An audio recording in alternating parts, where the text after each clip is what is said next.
From Mississippi State University in Starkville, Mississippi, this is Taking the Reins podcast. If you love all things horses, get ready for a relatable and educational look into the lives of horses and the people who love them. Now here's our host, Clay Cavender. Mine has internet. Yeah, internet, period. That's what I mean by phone. I mean internet. Yeah, mine, she's on, we watch her like, we've decided like, no in the bedroom by yourself. Yeah. You have to be out in the living rooms. We got an eye on stuff. Yeah. And she's so good. She's such a sweet kid. She's like, Dad, I just saw something inappropriate. Right. That's and it'll good. be somebody that says, that's good. They'll say but or something like that. And she's like, that's inappropriate. Yeah, that's good. I mean, it's a fine line because, you know, in today's technology-driven world, your kid, you know, has to know how to be able to navigate. 100%. And so, even coming off of COVID, I think a lot of parents got mixed up in the whole wind when it comes to should you not let them, because that's really what was the tilting point for us. Is like we were like no internet, no tablet. COVID happened. She had a tablet, and then that kind of just, you know, was the gateway. It is, but at the same time, how do you in today's society function without that stuff? You can't wait till they're 18. No, absolutely then they're not. going to be all in on some really completely inappropriate stuff. Exactly, because it's going to hit them like a whirlwind, and they're just like whoa, you know. So but you know, I think that you and I are probably from the same somewhat era. You're younger than me, probably. At least you look a lot younger than me. I'm 42. How old are you? I'm 49. Okay. Yeah, we're close. Yep. I'm sure every generation said that they came from the last great era. Right. But man, we did. Man. We did. No, because seriously. There's some good stuff that came out of it. No, I remember the first time email came out. I was a junior or senior in undergrad. That's when email came out, and you had to go to a computer lab. Right. That was. I'm so glad we could get lost in a good way. I know. I remember the dial-up. Like I remember when getting hearing that weird sound, and you crossing your fingers, hoping that it connects. So yeah, I remember that. Well, and it took so long. And it took so long. I don't want to do this. Exactly. It was great. Who would ever thought that was back then? That's how we were going to basically be coexisting our whole day, right? We always are connected there on our devices. I mean, from my job to the parents, getting calls from the school. I mean, it's like literally being without your phone compared to that. Like you said, I remember dialing it up and like, this is taking forever. I'm going outside, right? I want to do this. Who wants to do this? So yeah, absolutely. Yeah, and I noticed with mine, like when we force her, you know, we make her like get an hour a day, or 30 minutes, whatever it is.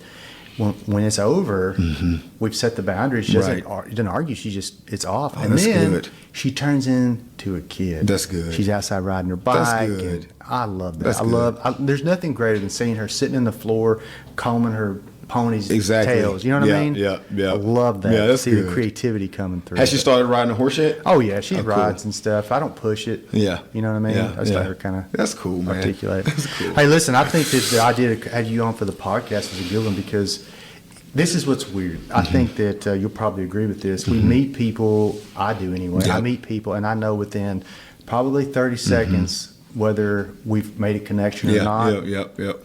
And I don't even remember. I think I know where we met. I think we met in, I was doing that clinic over in, oh goodness, where was that? I can see the arena. I just can't remember where it was. But anyway, our buddy Rob introduced me to you. In Pontotoc. Pontotoc, that's where it was. But that's actually not how we met. Was it before that? It was before that. Okay. Yeah. Wherever it was, I just know that right off the bat. I mean, I was going to say before the thing, but essentially, I was trying to find a connection to create a 4-H program in North Mississippi in Tate County. And someone gave me your number and said, contact this guy. And we just got to chatting. And then my first time actually meeting you in person was at the arena. At the arena. Yeah. I knew face to face it had to be close. Yeah, to that was our first time actually meeting face to face. Yeah. Yeah, but you're one of those guys I knew right off the bat. Like, okay, this guy's cool. I can be friends with him. I found you out with your phone number. I was like, this is a man I need to know, so I gotta save his contact. So. And you are. I truly mean this. Like I've realized that your personality. You're kind of a mover and a shaker. Yeah. I like that you think outside the box about things. Yep. You figure things out, and you're persistent. Yep. Gotta be. And you don't do things halfway. And those are the kind of traits I like in people. So I'm glad you got to come and do this. We've been trying to do this for a while. I know, long overdue. Yeah. Absolutely. Yeah. Absolutely. And your mom's all into horses. It's a family affair. To see her be a retired woman, living those golden age years out, it's really a joy. And I would not be where I am, obviously, even in the current state where we are with our horses without her involvement, right? Not just because she's a veterinarian and she helps out with some minor, ailments that could happen from time to time, but literally we're in the truck with each other, driving to some horse event every weekend, or going to a horse arena riding with each other every day. So our bond, I'm the oldest, so our bond has kind of transitioned from being a mother to son to like a peer. A friend. Yeah, a friend. I'm 42, and so, it's always kind of like, this is what I'm doing with my horse versus what she's doing with her horse. And so right. It's a lot of chaos in the truck. But it's brought us a lot closer, and it's really helped refocus where I am in life, because now I'm starting to take over the responsibilities as the breadwinner for the entire family, and not just my own immediate family, right? And so even my father, right? He's like, oh, they're off doing their horse thing, and he just waves us by. But I know at some point, right, that this is going to be all on my shoulders, and so I appreciate the help that I have right now. So yeah, I'm actually surprised. I didn't know that you were the oldest. Mm-hmm. Watching the dynamic with your mom, especially, I would have said you were the youngest. Mm-hmm. No, there's that my baby kind of mentality with the youngest, but you're the oldest. Yeah. And I think she plays into the story very well, because she's somebody that I've learned that is also sets a high standard for herself as far as a professional. She's a veterinarian, and we have a common bond. She's from Oklahoma, right? Her family, your granddad. I mean, I'm from Oklahoma. Yeah. All of us are from Oklahoma, and so even I think the origins and the genesis of even my mom and how we kind of, like you said, always try to put our best foot forward whenever we're doing something, right? That all started with my grandfather, Dr. John W. Montgomery. Even my love for horses, right? So my introduction to horses started in Poto, Oklahoma, where I was born, right outside of Fort Smith, Arkansas, LaFleur County. My grandfather was a veterinarian there, and I had a little Shetland pony named Ryan. And so we would travel we lived in Edmond, Oklahoma at the time, which is about 3 hours right outside of Oklahoma City. And so our weekends would be driving down to my grandparents' house.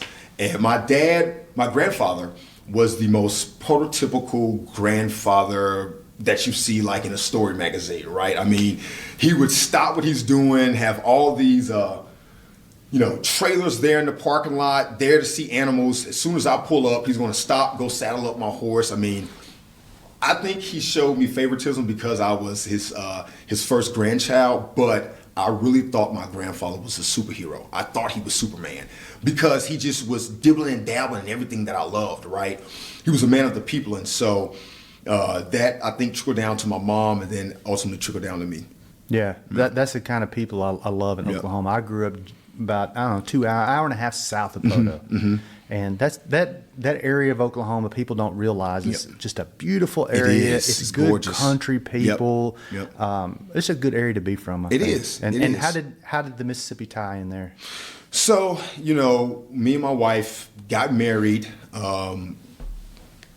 when I was in high school, or about the 9th grade. My parents moved from Oklahoma, actually right after the federal building bombing, matter of fact. So that was in '96, and immediately after that happened, I was at a school called St. John's, which is in downtown Oklahoma City, a Catholic school. I remember that actually happening.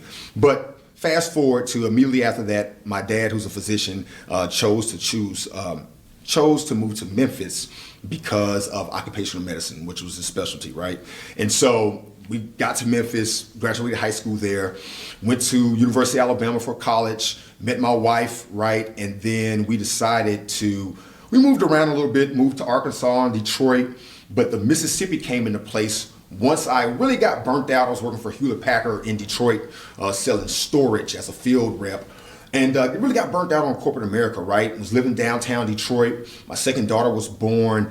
And I said, you know what? I'm going to try to really carve something from an entrepreneurial spirit My brother's in entertainment in California, and so we decided to move back home. And moving back home, right outside of Memphis, we selected a beautiful place called Independence, Mississippi, where we bought our house and our farm. There's not anybody, so again, I know I met your brother too, and there's not anybody I've met in your family that has not, like, you guys got to go to the X Factor, like the extreme. There's like, no, yeah, I know, there's not a, this is John and he's a truck driver. There's none of that. No. And then obviously there's absolutely nothing wrong with truck driving. It's just that you guys are entertainment, PhDs, MDs, entrepreneurs. I mean, I love that. And that's something I've tried to integrate, not just in the podcast, but also with my students. It's like, these ideas, especially in the horse world, where this ties into the horse business, I think is we pigeonhole ourselves so much, both as horse people and even in animal science, academia. There's two routes. Well, there is basically two routes in academia. These students think I've got to be a veterinarian, or go into be in production in some capacity. And as horse people, we think we got to be a horse trainer. That's really not it. There's so many. The mass majority, probably 80-90% of the horse business are people like yourself that have this other idea, and they use horses as a hobby part of it. But in the same vein, I'm going to assume it's your granddad that kind of got you this love interest with farming, ag, horses, all this stuff, plus your mom being a veterinarian, an animal person. But where did that perpetuate? Is that correct? Yeah, no, absolutely. And it's so funny you bring up that aspect about thinking outside the box. That was a state of mind that I didn't have going out of my senior year into college, and really trying to identify what my major was. I thought I was going to be this big time attorney, and so I went and majored in political science. But if I had to do it all over again, I would have most definitely gone and majored in agriculture, and because I don't like blood, right? And so when I was thinking about how do I carry on the family tradition? My grandfather was a vet, my mom's a vet. I can't stand blood. Well, I guess this means I can't be working around animals, right? And that was so far from the truth. So I love the fact that you bring that aspect up. But I think, to your point, there's a lot of individuals who are more in my space, right? If we could pick the field and industry, we would all love that, right? But then ultimately we have to kind of choose something and start paying bills. But what we do with those finances is what I selected to do, was really get back into horses at a whole different type of level, right? And which kind of brings us to our introduction, because I thought I knew how to ride a horse, and here it is this whole time I didn't. So, getting back into the horse just industry as an adulthood kind of transpired. It was like what my ultimate dream was. It's a whole different aspect when you start thinking about, there's two different, I grew up in the country, and so many of us grew up riding with our grandparents or whatever, and it's just like kick to go, pull a stop. Just pasture ride. But then you realize the more you dive into it, it never stops. What I love about the horse business, I remember this one thing, like in Texas, when I was in Texas, I was really training a lot. And I had this thing going on I could not get fixed on this horse. And I tried 2 months to think through it, work through it, couldn't get it fixed. So I call a friend of mine, I mentioned it to him, who's a professional trainer. And he said, try this thing. It was just the most oddball thing. I was like, dude, that's crazy. But what do I have to lose? I'll try it. Within about 60 seconds to a minute, 2 minutes, I had it fixed. Wow. And I said, here we are struggling. Yeah, I know, right? And there's guys out there that, like our buddy Rob, he's doing it, does it every day. And so he knows these answers that none of us have all the answers. You don't know what you don't know, right? And so even the way I met my wife has incorporated a horse. The very first trip me and my wife ever took out of town, quick story. So I met her around my junior year. We were both kind of super seniors. We were supposed to have been graduated. I actually transferred from Alabama to the University of Memphis, where I met her. And her family owns the Marion Farm, which is actually a state-recognized farm. It's over 1,000 acres, and their same family for over 100 years in Arkansas, right in Marion, Arkansas. They the Gammon Farm. And so, first time going out to her place, I'm like, wow, I've hit the jackpot. Like, I know this is the person I'm going to marry. Not only is she gorgeous, but like literally, like pulling up to her uncle's house, there's nothing but pasture, and he's got two beautiful quarter horses. One's a sorrel horse and a palomino, and He said, "You know how to ride a horse?" I was like, "Yeah, I know how to ride a horse." And he's like, "This guy don't know how to ride a horse." And literally went out there, didn't even give me, he may have gave me a halter. And I just, jumped on the horse and like showed him I know how to ride a horse, right? And he's like, "Okay." And that built a bond. Fast forward a year later, after she had said, "Yes, this is my boyfriend," we took a trip to Bristow, Oklahoma, where one of my mom's veterinarian buddies actually gave me a horse. So that was the very first out-of-town trip.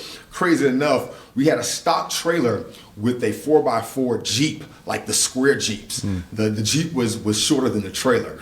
And so that's just how inexperienced, but as passionate as I was to get this free horse. My mom's friend said, "Hey, you come into Bristow, Oklahoma and pick up this horse, I'm gonna give him to you."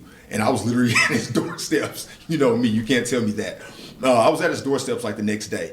And so, yeah, that's how I got really my first horse after adulthood. Yep. And that started the whole ball. And that started the whole ball. And when we met, I think that probably the pull for you towards me was just that you heard that I was into the stock horse thing, and that's kind of what I did. And I mean, that's such a huge thing in Oklahoma, or in Texas and Oklahoma.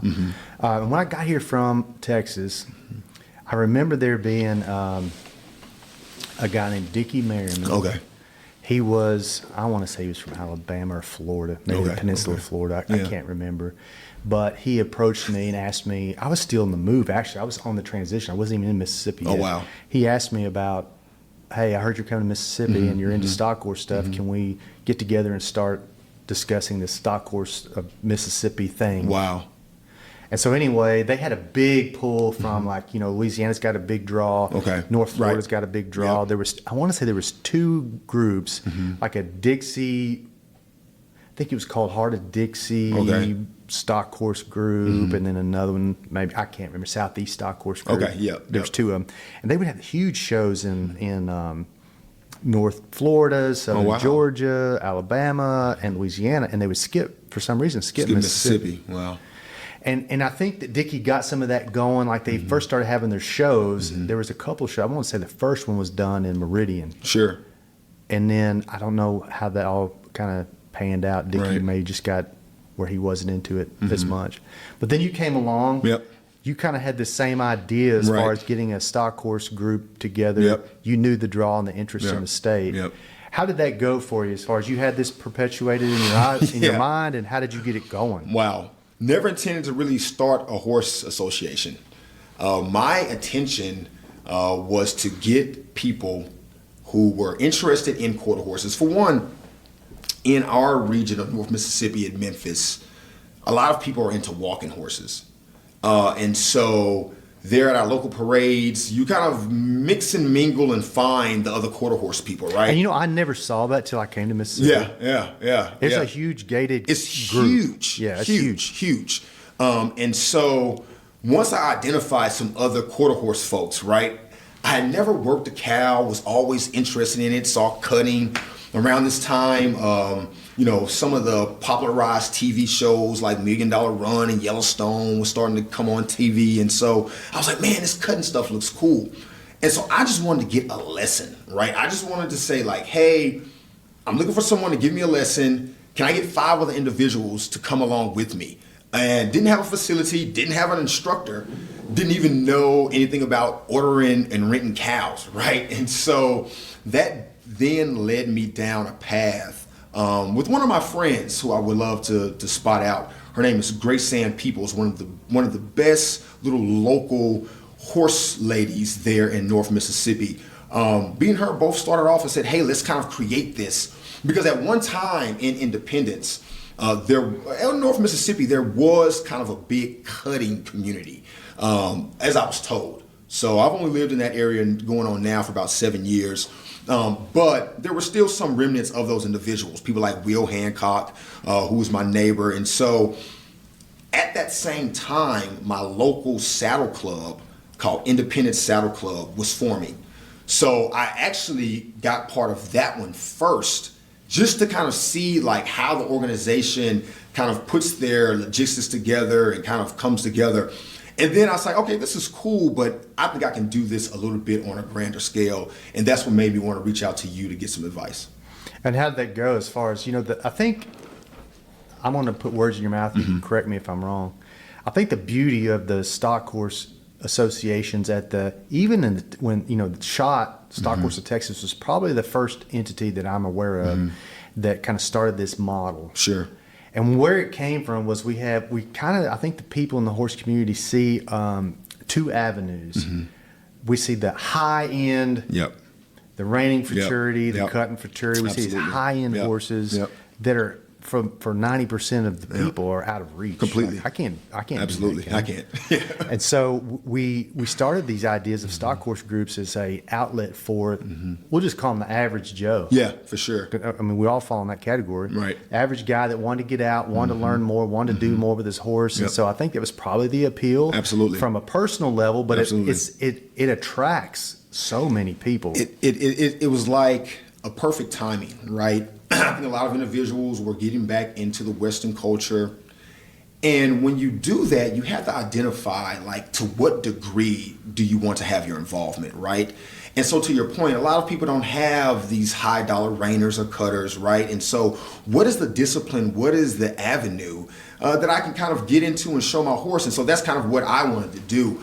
But even finding that right horse is something that I think a lot of people don't take enough patience and guidance. I know I didn't, right? I had this one horse, like I said, I got from Bristow, Oklahoma. My mama got this barrel horse, this Dash for Cash. And I'm going to show you how like a fish on land I was. This is actually the very first clinic that I attended with you in Pontotoc. There was a exhibit where you just wanted us to get the horse to stand in between the poles, just calmly, right? Everyone, there's maybe 20 people in this clinic. Everyone stepped their horse in there. You know, maybe a couple of them stepped to the side, but most of them all calmly chilled in that two poles within the, 30 seconds.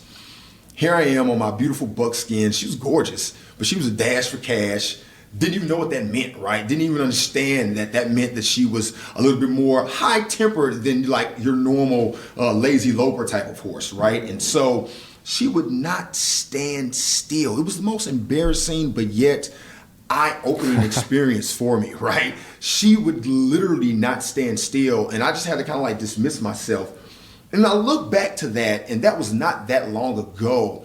And when I really look at my index of knowledge of what I know now compared to then, it's really, really, really been a huge maturity process.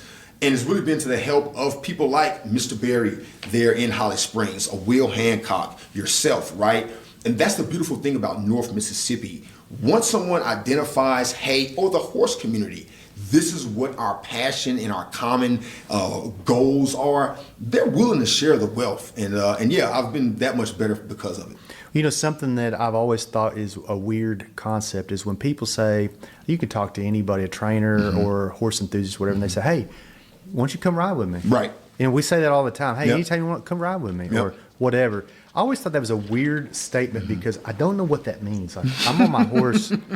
And I would say it to people too. I say, hey, come ride with me. But then I think, okay, if they come ride with me, what am I going to do? Because when I'm riding, I am completely enthralled in what I'm doing with this horse. Right. And whatever that schedule is as far as training, I'm on that program at that moment. Right. And to have to talk to someone else in any capacity throws me off that game. Absolutely. But what that means, I've learned through 35 years of riding and training, is that what that means is you get to learn through osmosis. Absolutely. And not everybody's good at that. Yep. But being in the arena with other guys that are better than you riding, absolutely, you learn through osmosis. You pick it up, you watch, you think. And then maybe when the session's over, they're done with that horse, you're asking questions and absorbing. Absolutely. But it's not so much, it's not a lesson. No. It's a come ride with me, learn through osmosis, see what I'm doing, ask later, regurgitate, think. And I know how you are. You can do that, and then you can go home, and it eats your mind up for 3 days. Right. But what that does is it makes you as a person, if you're introspective, ask questions. Absolutely. And that's where we learn. Yeah. So riding with people is a fantastic tool. It's wonderful. But it's not, today's young kid, they think they need A and B and C and D get me to E. Our generation and older is like, you want to get to E? Come hang out. Absolutely. You brought up Rob Huddleston. And that's actually how he and I met. And speaking to the kindness of individuals' hearts right here in North Mississippi, I'm going to focus on North Mississippi because I think Mississippi as a whole is a slept-on secret place when it comes to horse love. But I think in North Mississippi as well has obviously directly impacted me. So Rob Huddleston, did not know this guy, never met him in my life. Long story short, I was looking for an arena to host a Come Ride With Me session. A famous reining horse judge by the name of Richard Fisher, who has passed away now, reached out to me on Facebook, show you the powerful, we're talking about the internet, the power of the internet. He reached out to me and said, hey, looks like you're kind of coming along with your, posting videos. Did not know me from Adam. He lived in Atlanta. And he was like, hey, I want to come down and visit with you. And I was like, okay, come on down. I was looking for a place to take him so he can give me like a in-person like clinic, right? Still had the buckskin, who was crazy as ever. And someone said, I was looking for an indoor arena, right? And I called Zeke. And Zeke said, hey, there's someone with the indoor arena down in your neck of the woods. His name is Rob Huddleston. Call him. Called Rob, told him, hey, I have Derek Fisher coming to town. Robert Fisher. And he said, what? Robert Fisher? That's one of my like childhood dreams. He knew him from, this guy's like a Hall of Fame judge. Like he's like kind of a big guy in that reining world. And said, yes, you guys can use my arena, come on down. And that literally started our relationship. And likewise with Derek Norwood, a cutting horse trainer here as well, right? He hit me up on Facebook. This is kind of after I got Mississippi Ranch Horse going and was like, hey, look like you guys are kind of taking off. And coincidentally, he was from New Albany, Mississippi. And this is when he was still living in Oklahoma at the time, training. We just became Facebook buddies and got to talking, and lo and behold, he would eventually move here, and that's a person that I ride with all the time. So between him, Will Hancock, and Rob Huddleston, those are those ride with me guys. Now I will tell you, for all those newbies as myself, when someone says come ride with me, you have to be very delicate in how much, like you said, they have a game plan. Riding at that level for those type of professionals that I have now learned, they have a playbook. It is a sport, right? And so just like you are preparing an offense or a defense and what formation you're going to work on, if I can use a football analogy, those horse trainers have that type of direct vision. And I never want to interrupt that flow, right? I just want to kind of steal bits and pieces, get my horse some good desensitization going on right there. And there's also another great horse guy I do want to give a shout out to. His name is Colt. His Proctor, Colt Horse Performance. These are all these guys here in the Mid-South that are just like, hey, come ride with me. So if you really want to get better and really fine tune not only your horse, but more importantly yourself, just go out there and ask. There's one block to that. Yep. There's one block to that, and there's a reason that not everybody does that. What's that? It takes humility. Oh, yeah.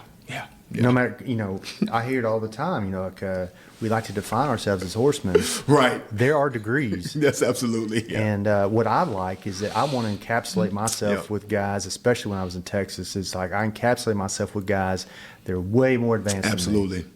And hanging out with those guys is where you're going to really grow. But it takes putting your hat in your hand and admitting, I don't have what they have. Absolutely. But just in anything, I would much rather be the dumbest guy in the room. Typically am. And I like that. I like that. Yeah. Have you ever been around, like you said, there's different degrees. And so I have some friends that I actually motivated to get into horses. I actually sold that buckskin to a first-time horse owner. She's still my friend to this day. Her name is Jennifer Nash in Huntsville, Alabama.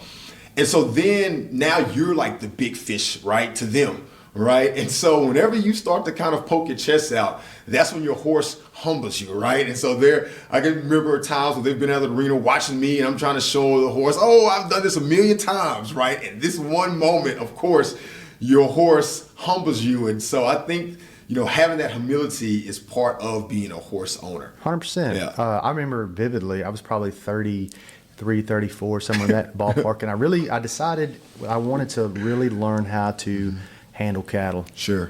and really wanted to learn how to start a horse on cattle and advance to. I was showing some of the stock horse stuff, and the people don't know. Most stock horse groups have 4 events. They'll have a ranch pleasure class, a ranch trail. Help me, a dry work reining class, and then a cow work. Yep. And the cow work was, growing up how I did, the trail and the pleasure and the reining came pretty natural. Right. Adding that obstacle of the cow in there was a little different. So I thought, man, I got to figure this out. So there was a kid, I was probably 33, 34. There was a kid 10 years younger than me. Sure. Matt Cross. Okay. Who trained cutters. Okay. And had the cattle, had the setup, worked for a lady that had a ton of money, and had everything I needed. Okay. And we got to be friends. Sure. And man, I just once a week, twice a week, throw my horse in the trailer, go over and ride with Matt. Right. I'll never forget. I go ride with Matt. We work out of the herd, and big round pen, cattle in the middle. You work your horse out of the herd, and these guys train going in a circle. Sure. And it was so weird to me. And Matt would say simple stuff. He'd holler at me. It sounded like an attitude. Right. And he would say simple stuff like, find a stop, find a stop. And I don't even know what that means. Right. What are we doing here? But I remember vividly, it's probably, 6, 8 months, 9 months goes by. I got this nice little 3-year-old I'm showing. Right. Oh, cool. I'm working this horse. I get done working this cow, and I find my stop because I know what I'm doing. I know what that means at that time.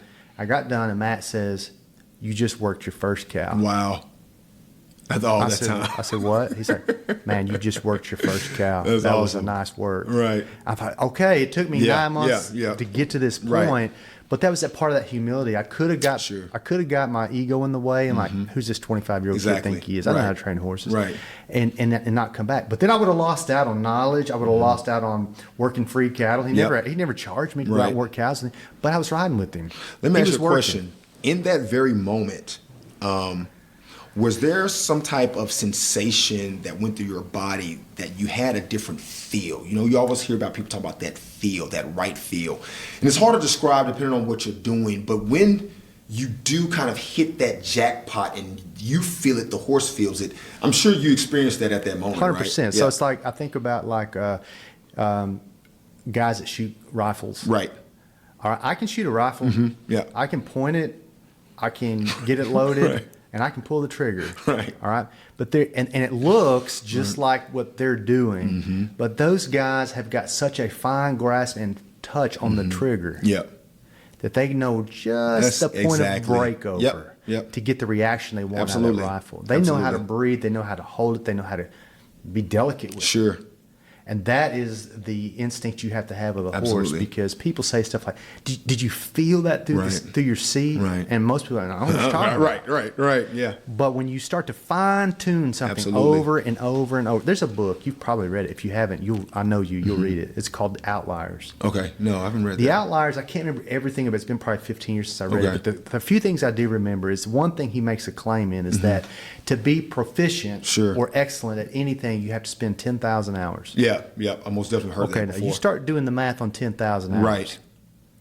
That's years. Yeah, absolutely. All right, and if you're a hobbyist, that's years. Absolutely. All right. Yep. So we're thinking like you take that situation in my example, 9 months of working this cow. Sure. I got to think about the horse. I got to think about where my hand's at. I got to think about where this cow's working. I got to think about where the herd side is. I got to think about Matt's directions. I got to think about all these things. Until finally it took 9 months to the point that I'm starting to read the cow and my horse and train. Right. Instead of, there's a difference in riding a horse and going for a ride. Those are two different things. For sure. So yeah, I think you've got to humble yourself and get with people that know more than you and just put the ego aside. And as men, that's probably a very hard task to do. Absolutely. To put the ego aside. But back to the ranch horse side of things, that's, I think, and you can speak to that, I want you to speak to that, I think that's one of the missions of the ranch horse groups. It is to educate before perform. Absolutely. Education, I think, really is the foundation of the ranch horse, right? Because when you say ranch horse, a lot of people even say, like, what is a ranch horse, right? Like, how do you define that, right? And I think,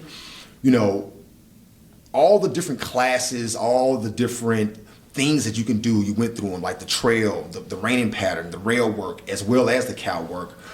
A horse that can do a little bit of all of that, right? It doesn't have to be great, but just can do a little bit of all of that. That defines a ranch horse, a horse that is handy around the ranch.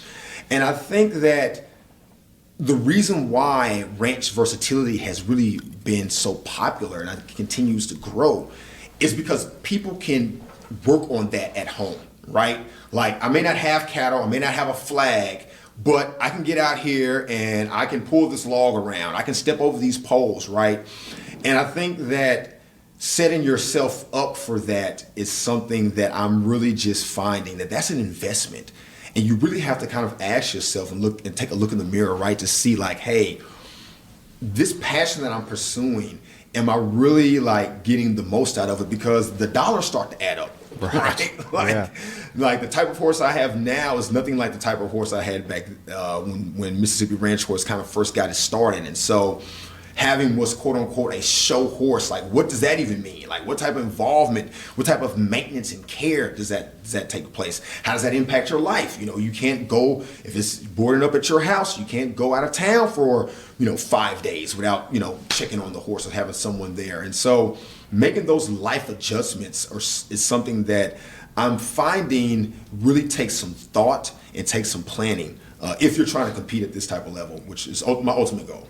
Yeah, and I think where the rubber meets the road is it's like this with horse people, and I can relate in the fact that I'm a dog owner. Okay, I got a brother who trains dogs, like for police, and he's a high level trainer. Right, he even trains some of them in German.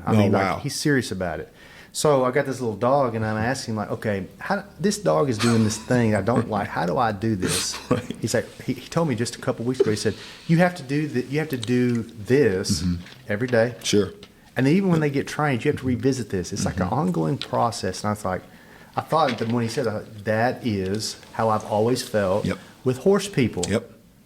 Because my capacity of training is, it has to become you. Absolutely. Every day I ride and I'm training and I'm thinking and I'm progressing, and this horse is with me all the time, and you develop this bond so that when I go show, the connection is just there. Absolutely. Versus when we do clinics or have people who, quote, come ride with you and they go, how do I get my horse to do this? Right. You have to spend the time. Yeah. You have to invest. Like you said, it becomes, you, quote, have a hobby, but it also becomes a lifestyle because you have to manage this thing, just like you just mentioned.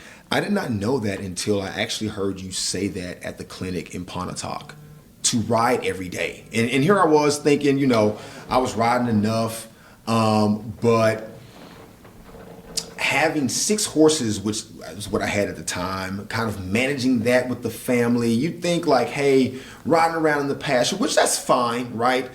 But the degree of that I'm riding now, my whole work schedule is literally dictated upon when I can go to the arena. And I'm going to different arenas depending on the hours. I already know kind of like when's the heavy traffic. And so I think there's a lot of more individuals making that transition from just the leisure, kind of pleasure, weekend riders, to the more I ride 6 days out the week. I'm going to showing because you start to look at the expenses. Once again, those show bills can get pretty hefty. And so, but it's to a goal, right? I'm trying to, show with Mississippi Quarter Horse, right? And then go to the championship in Oklahoma, and then ultimately go and show at the Congress, right? And so the level of competition that you're going to be going against, I don't want to go up there and just trying to, throw money to the wind. I want to go up there with a prepared mind, or at least as much as I can be, right? I don't know if you can ever be too prepared. And so, that type of dedication, you really have to kind of think it out. And the more preparation helps prevent poor performance. So you keep mentioning this Mississippi Ranch Horse Group. Yep. Tell us about that and how you got that started and where it's at. So we, Mississippi Ranch Horse Association, we are in our 4th year. And we are a ranch horse association under the affiliate of American Ranch Horse Association. So getting that started, that was the very first thing that I didn't even understand, to have a charter, right, under a larger conglomerate, right? I didn't even understand that. I didn't even understand that's what makes the difference between like your local saddle clubs that a lot of people have. You got the Hernando Saddle Club, the Independent Saddle Club, the Ingram Mills Saddle Club. But going back to what we were talking about, me wanting to create just something a little bit more of a larger appeal, or something with a little bit more of a official type of stance, right? And that type of critique and guidance is going back to education, is why I chose to start the charter of under American Ranch Horse Association. And so where we are now, we are doing about 6 to 7 shows a year. They're all the way from North Mississippi and Marshall County, all the way not far from Starksville at a place called Cowpuncher Arena. We have a wonderful board. We even do some shows in Winona, Mississippi, which is also kind of keeping it in this North Mississippi region. And we've done shows all over the state. We've done shows in Bruce, Mississippi. And so we've tried to find that sweet spot because we are a state recognized organization, but it's really has been successful, and the turnout and the love for it. It's a family environment, so it's not like, you know, you've had to have this extensive show history. You don't have to have a particular, you know, $100,000 horse, but there is an opportunity for you to get ARHA points, and with those ARHA points, you can go and then show in the ARHA World Championship. And so, interesting enough, the headquarters for American Ranch Horse Association just relocated to Mississippi. Really? I didn't know that. Absolutely. The gentleman who is over it now, his name is Jed Lawrence. He has a place in right outside of Tupelo. And so he is kind of running the show from American Ranch Horse Association and Mississippi Ranch Horse, the state association that I started. We are really looking forward to seeing what that partnership can kind of draw for the future. They used to have their world show there in Florida. And so, you know, a lot of people couldn't go down there to Florida. And so seeing where the American Ranch Horse Association World Show, I'm hoping it's going to be somewhere here in this region. Maybe there in Memphis at the Agricultural Center would be a great spot. But really hoping that that drives even more of our membership. We currently have about 150 members. We have a board. We actually have a new president. I was the president, and it was time for me to turn the reins over, but I'm still on the board. We have a wonderful new president. His name is Rodney, and actually we have a new board this year as well. And so me and my mom are still on the board, but I want to give a big shout out to our board members, because they are the ones that really, you have to be passionate about this, you know, to drive from Winona, and we all live in different locations, to set up this horse show.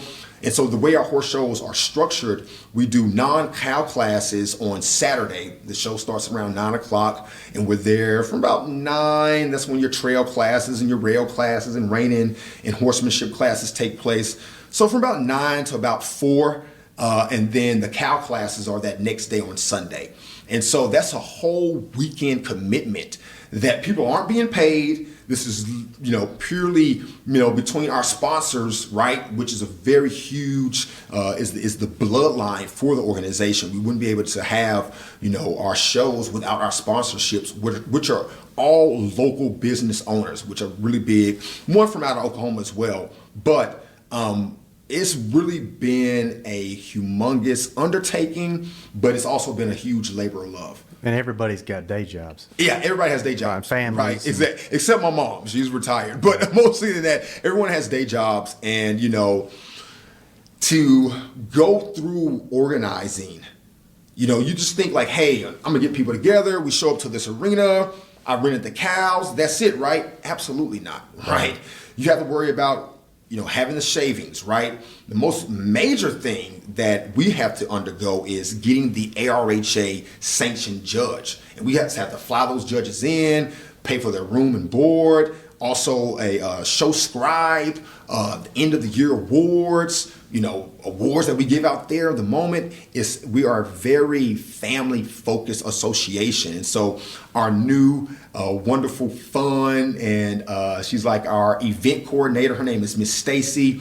She's really proactive with like having family, like for Easter, we do Easter egg hunts. For Halloween, we did a big like costume, everyone dressed up in it. And so we really try to keep it family focus and education for the kids, as well as letting the grown-ups kind of compete a little bit. But anybody that's interested in that, please go to our Facebook page at Mississippi Ranch Horse Association. Just look up that Facebook group, and all of our info is right there. I'll make sure and put a link to it in Okay, the thank description. you. Bottom of the description, I'll have Thank a link you, to it. thank you. What is the advantage of your group versus an AQHA affiliate Sure. or another association? What's the advantage? Is there an advantage to Yeah, showing I with think you it guys? is. I think it is. So for one, if you are looking at it from just a financial commitment perspective, right?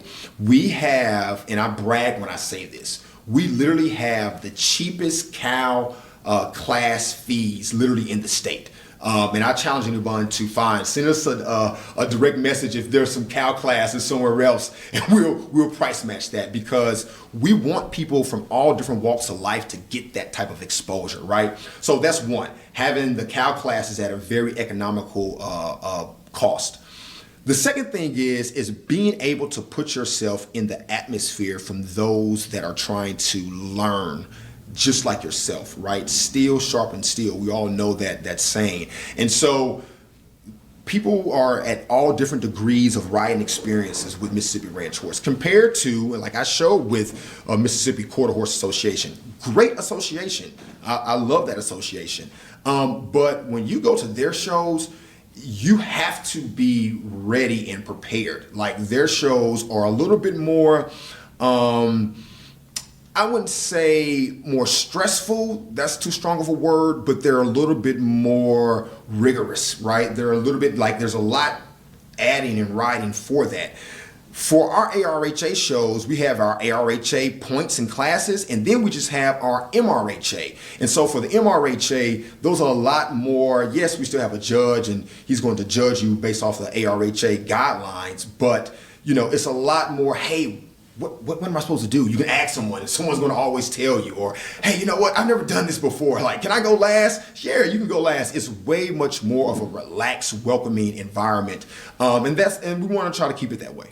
Yeah, is there an opportunity through that group for education? Like, absolutely. If I don't know nothing, but my daughter wants to ride a horse, and we bought her a horse. Now, where do we go? It's a Absolutely. great place to start. We do about 3 or 4 clinics a year, and so, even just coming for like the day of where we're doing a horse show, or we're move-in day is Friday. We always have open arenas. People are there, working their horses around different trail obstacles, just to kind of come and get a sense and talk to people. We're always welcome to individuals to pull up without you having any type of registration. You just want to come there and learn and kind of see. Bring your horse. We're always welcome for that.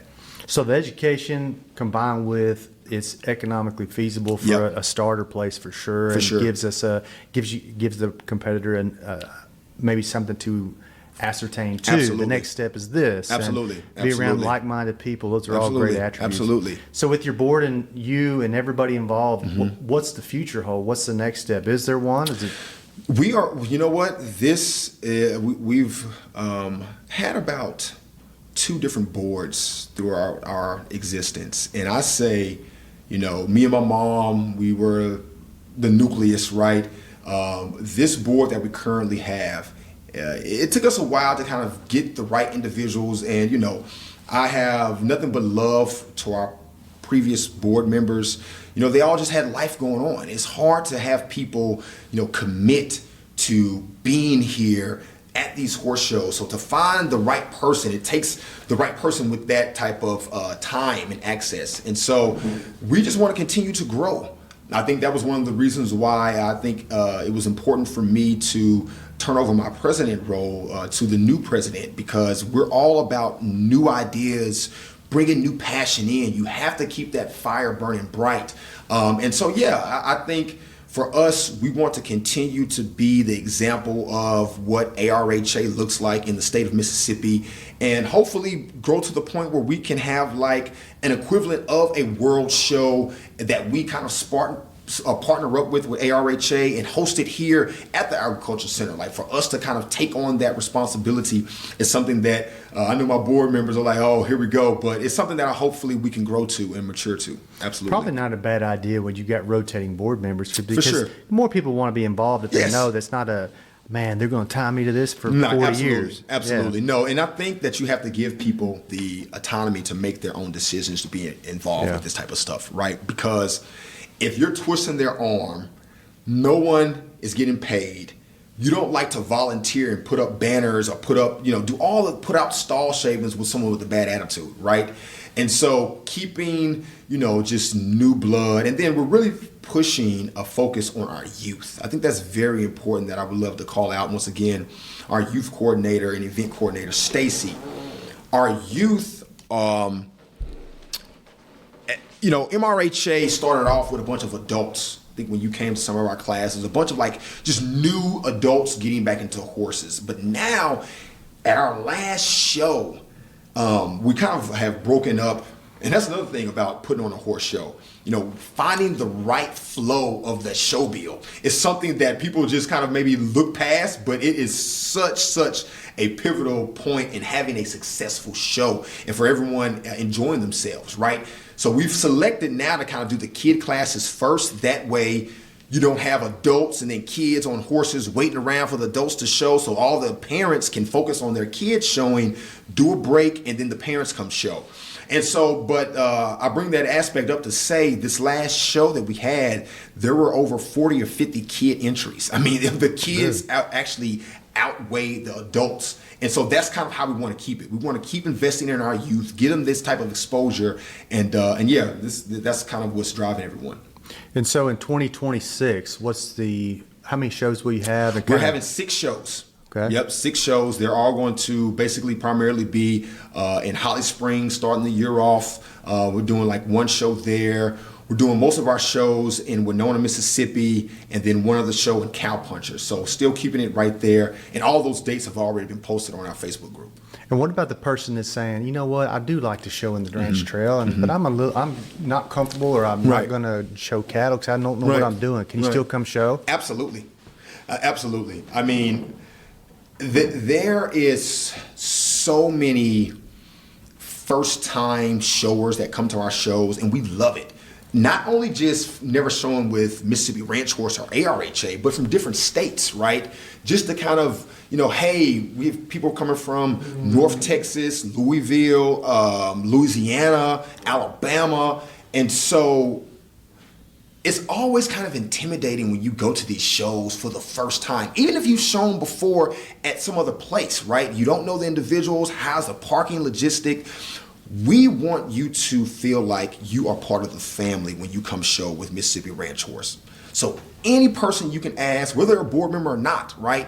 Most of the individuals who show with us continue to come back show after show after show. So, if it's either the donuts that we give out or it's either the hugs and smiles, but it's really a place where we try to love on each other and just make sure everyone is safe and have a good time with their horse. I was sitting where you were saying that, I'm thinking I've been the new guy and I've been the old guy. Sure.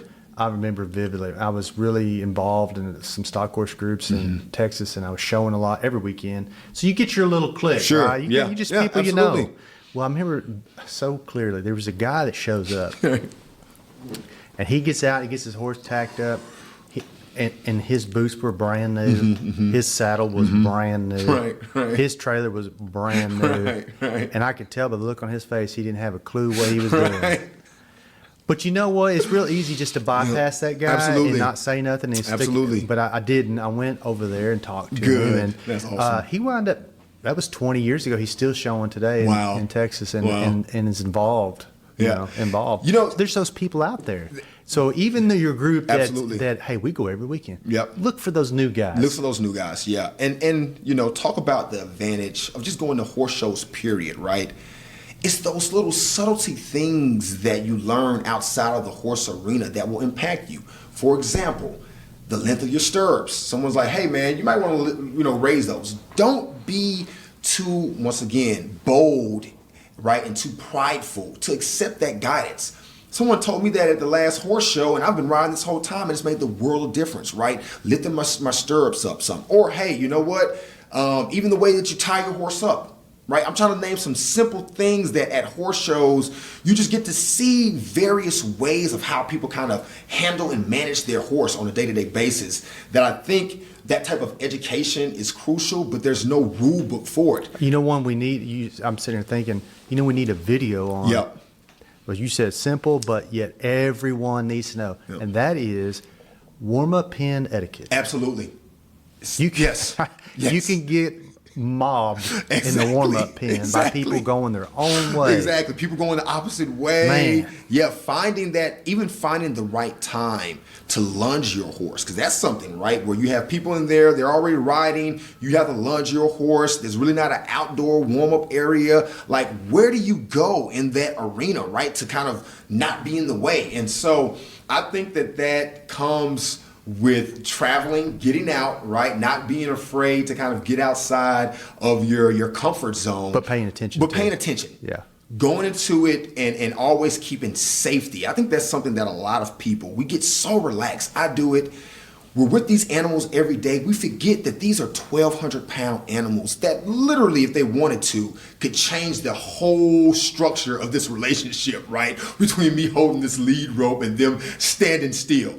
And so I think that really, if I had any advice, as you go out, go get your horse exposure, but always think about what's the worst that can happen and kind of proceed with precaution. It's kind of what my rule of thumb is. Yeah, absolutely. I say it all the time. We get so relaxed. I do it too. Yep.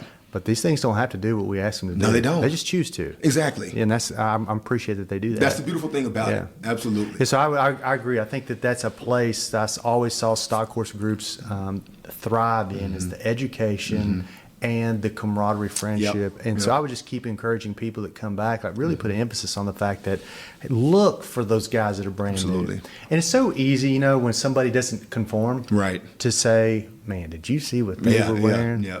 When in actuality, the right thing to do on a moral and a horseman level is to go, hey, you know what? I think it'll help you if you did this. Absolutely. And be that guy that's the helper, not the talker. Because most people won't do that, right? Most people won't. Most people will just kind of look past and look at the guy. And so as a person who has been that guy, I will say on behalf of the other type of guys like that, we really do appreciate it. And it means a lot. And more importantly, you may think like, oh, they're probably not going to listen to me or I don't know how to approach, because I've also experienced that where people are like, do you mind if I say a little something? And they really are kind of like tiptoeing into the conversation.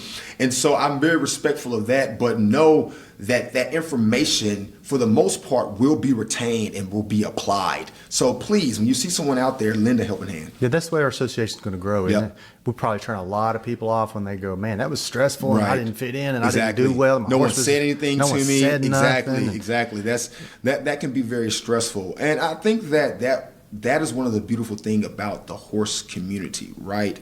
Is having that camaraderie. And I mean, even to the point where I see, I pull over for anyone on the side of the road, but if I see a person with a horse trailer on the side of the road, like literally I'm pulling over, because that is like, you just know what that person's going through. Like, they love these animals that they're towing around the country. They have a flat tire, and it's just kind of like, it's a special bond as horse owners that we have that I think we can recognize in each other. Man, you made me think. I was going to Weatherford, Texas. It's probably been 7-8 years ago. And I was in Mississippi State truck and trailer, and I was taking a horse there and picking a horse up coming back. I got to Shreveport on a Sunday and had a blowout on the trailer. Wow. No big deal. Popped a new tire on. Right. But then I started thinking on my way from Shreveport, I thought, it's Sunday, and I have no spare now. Surely I won't have another blowout. Right. Got to Paris, Texas. Don't tell me. Blowout. Oh, my gosh. And I mean like a shotgun. Wow. I had 2 horses in the trailer. It's in June. Hotter than a pistol, So I man, what am I going to do, Well, I pull over. This car immediately pulls in behind this truck. Out jumps this guy. And he said, I'm going to help you. I'm from Mississippi. Yep. I'm in Paris, Texas. Yep. He said, I went to school at Mississippi State. I saw the truck. He said, I'm going to help you. So him and his wife loaded me up, took me to Walmart, the only place that had, the tire service. Wow. Stayed with me, got the tire fixed, went back. I mean, the whole shebang. And I thought, you know what? That's the kindness of Mississippians. It is. But also, that's horse people. Absolutely. He understood the plight of where I was at. Absolutely. And that's actually not a rarity in Mississippi. No, it's not. It's not. No. I had a tire incident not too long ago. Called the guy from my local feed store. He couldn't leave, but he sent his buddy over there to help me. And so people understand that, we are all in this together, right? Regardless, we all live on one earth. And so the more that you and I can help each other out, it benefits us all, right? And so that's the beautiful thing that I think is not promoted about Mississippi, that I was not even aware of Mississippi, right? When you hear and think of Mississippi, you kind of think of what the media puts out there. But when I tell you, I have had nothing but the complete opposite experience. I have received nothing but help, joy, welcome spirit. And it's like, if the rest of the world knew this, I'm almost kind of glad they don't, because then everyone wants to move. Yeah. It's like my nice little secret. But as I travel, I work for a university myself on the East Coast, and I have to do a lot of traveling. I can't wait to get off that plane to get back to North Mississippi, where my horse is, where I know I can go down here, hit my buddy Will Hancock up. We can go and ride together. He's going to give me his impression of a lesson of what I'm doing wrong. And it's that type of thing that I find in my life means the most. I'm going to say this, and people that know me are probably going to have their jaws dropped open when I say it, but now when I leave and I go, I travel a lot. And even when I go back to Texas, when that plane hits Texas, I'm glad to be in Texas for quite a few things, including the Mexican food. Right, it's so good right. there. But I'm always so glad to come back to Starkville. Yeah. Wow. I am so glad because it's just a different atmosphere. And I always say this, like, you can have whatever perception you want outside the border. I know it's really, Mississippi's really If you haven't been there, then you don't know. You don't know. You don't know. And I think you made a great point, too, that I want to conclude with, and that is, you said it. You said it perfectly, and that is, we cannot believe what the media tells us, because I think that we're all probably on the same page. Absolutely. And kindness is just what people are after. If you're a kind person, you get treated kindly. Absolutely. That's just it. That's the simplicity of it. Yep. Morally, ethically, biblically, however you want to put it, pretty easy to figure out. Treat people with kindness, and your life will be well. 100%. Yep. Great place to end. Absolutely, my Khari, friend. thank you very much. Thank you, Dr. Clay. This has always been great, my friend. You bet. Yes, sir. Thank you for joining us on Taking the Reins. A special thank you goes to the Mississippi State Extension Service and the MSU Animal and Dairy Sciences Department. Please visit us on Facebook and Instagram at Taking the Reins Podcast.